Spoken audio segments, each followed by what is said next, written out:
Envie de bricoler? Ça tombe bien. Voici 48 heures brico avec Weldom, magasin de bricolage. Aujourd'hui, 48 heures brico vous emmène à Bois-Colombes. Et du haut de son balcon, Marie guette déjà l'arrivée de Cédric. Salut les bricoleurs et les bricoleuses. Bienvenue dans 48 heures brico.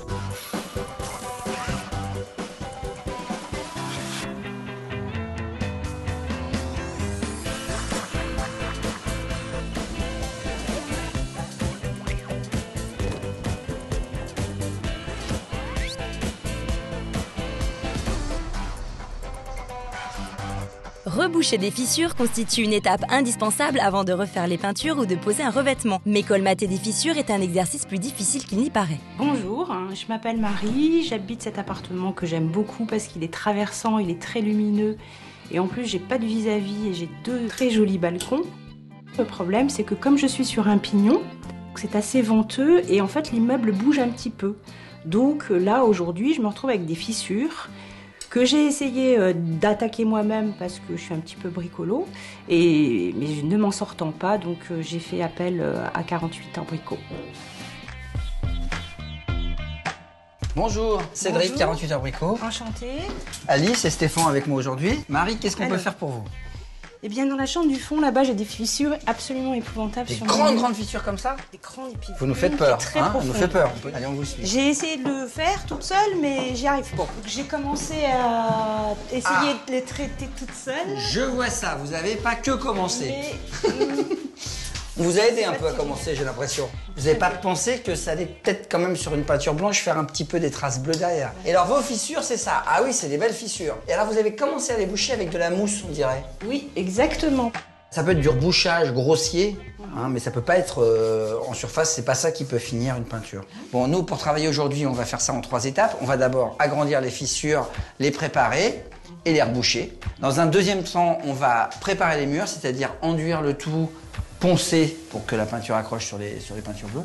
Et puis la troisième étape, on va peindre. On va faire ces 3 murs-là en blanc pour la luminosité et ce mur-là un peu sable chaud.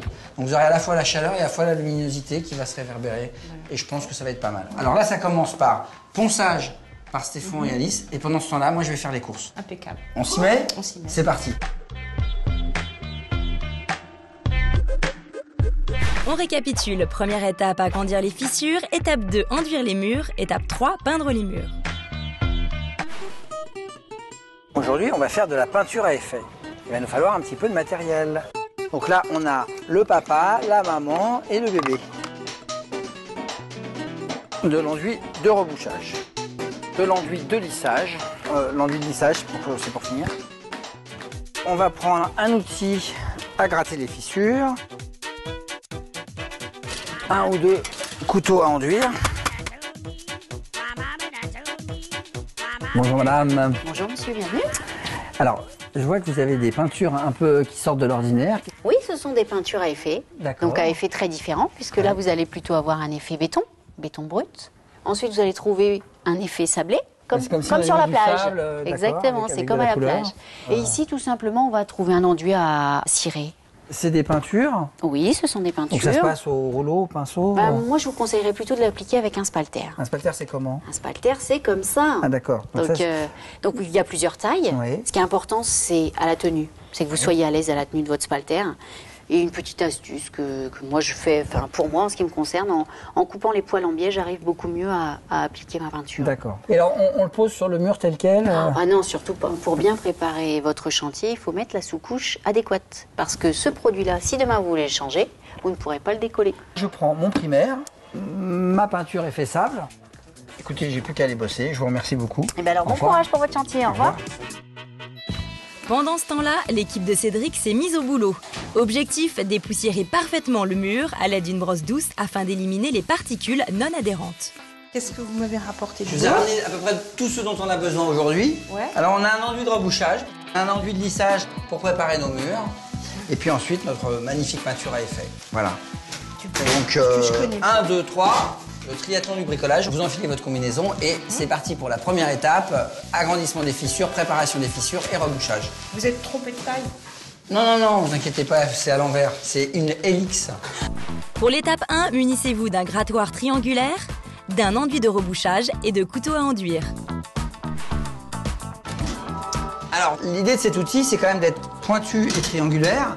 Donc ça permet, vous voyez, quand on gratte comme ça, de faire des V. Donc ça fait une bonne surface de contact pour l'enduit de rebouchage qu'on va mettre. Grattez de telle manière que les bords de la fissure soient légèrement plus larges que le fond. Il s'agit en effet d'éliminer le plâtre mort et toutes les parties qui tiennent mal pour que l'enduit de rebouchage puisse bien pénétrer dans la fissure. La meilleure méthode consiste à appliquer d'abord le produit dans le sens de la fissure, passer ensuite le couteau dans l'autre sens perpendiculairement à la fissure pour que le plâtre comble bien tout le trou et accroche au mur. On est donc à l'enduit rouge, l'enduit de rebouchage. Très bien. Mais on a un vrai problème. On a un vrai problème, c'est ça. Là. Vous savez faire du plâtre? Oui, je crois que je sais. Enfin, Alors, j'en ai déjà fait. Ah bon, vous faites comment?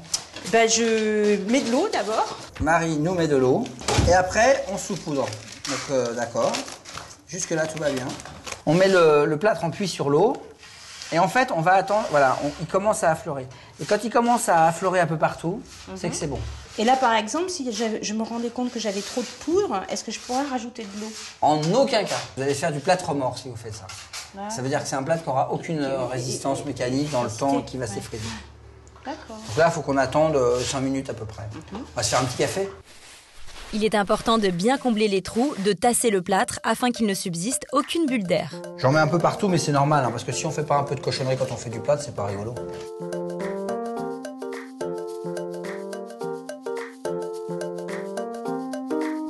Marie?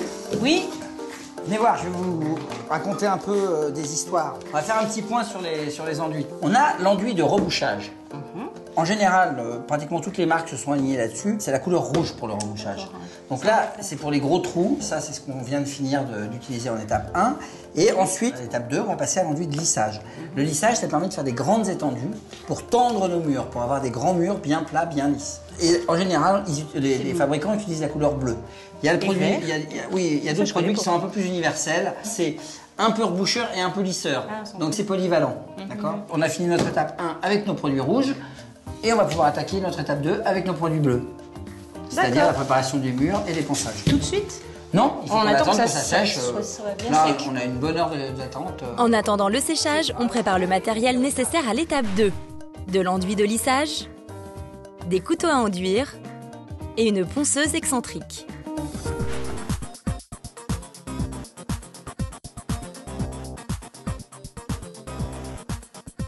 Effectivement, c'est les mêmes trous, c'est les mêmes endroits, c'est les mêmes spatules, mais c'est plus le même produit. D'accord.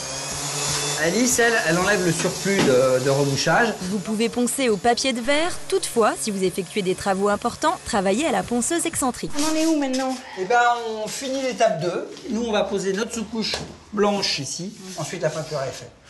C'est parti. Pour cette dernière étape, il vous faudra une sous-couche plaque de plâtre, des rouleaux et des pinceaux, une paire de ciseaux et un spalter, et de la peinture à effet.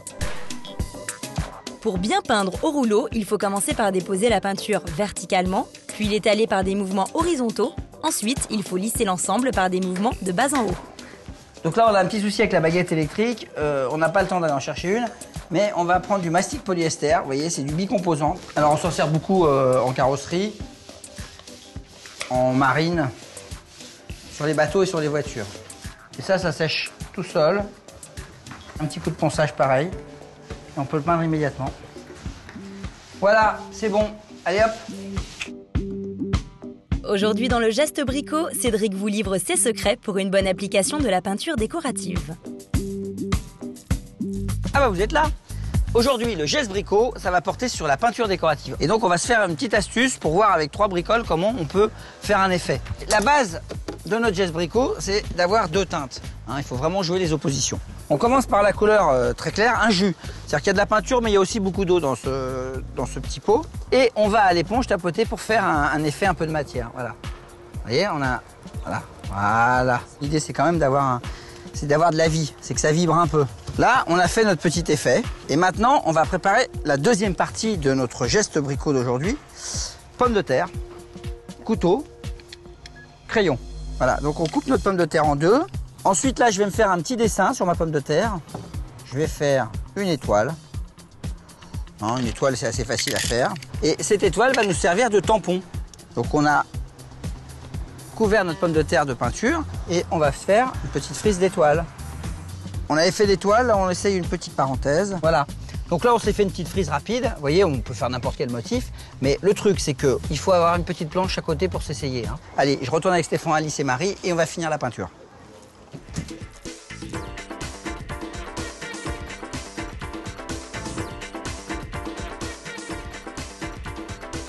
Maintenant qu'on a fini le blanc, on va attaquer la dernière partie de notre journée, c'est la peinture à effet. Pour ça, on a des spalters. Les spalters, c'est des grands pinceaux larges, hein, de 100 à 200 mm.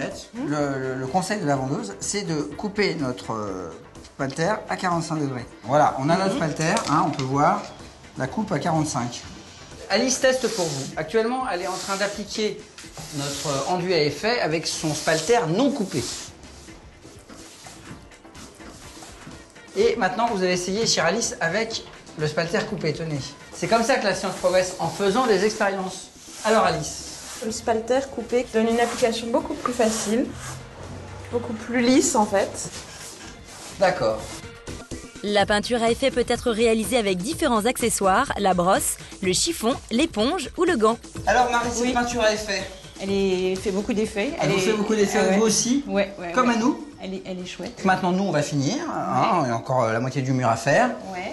Et puis, on se retrouve tout à l'heure. Entendu. Bon, ben, vous préparez le thé? Alors qu'Alice passe les dernières couches de peinture au spalter, Stéphane, lui, retire la bande adhésive qui protégeait les plinthes et les encoignures. Et voilà, je crois qu'on peut aller chercher Marie. C'est fini. Marie? Voilà. On est là. Waouh!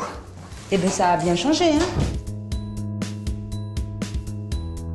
Donc, hein, rappelons un peu ce qui s'est passé aujourd'hui. La première étape, on arrive, les fissures partout.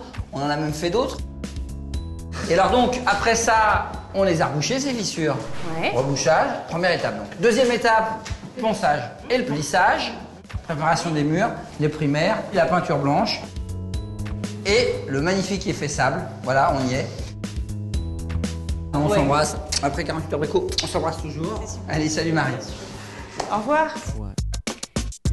Si vous souhaitez vous aussi boucher des fissures, il vous faudra un grattoir triangulaire pour agrandir les fissures, une ponceuse excentrique pour obtenir une surface lisse après avoir appliqué l'enduit de rebouchage, enfin un enduit de lissage pour les finitions avant d'appliquer la peinture ténérée.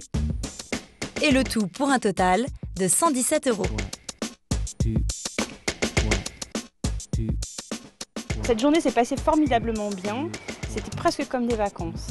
J'en ai d'autres des fissures. Donc là, ce qui est sympa, c'est que je sais comment il faut faire. 48 heures bricot, c'est fabuleux. C'était 48 heures brico avec Weldom, magasin de bricolage.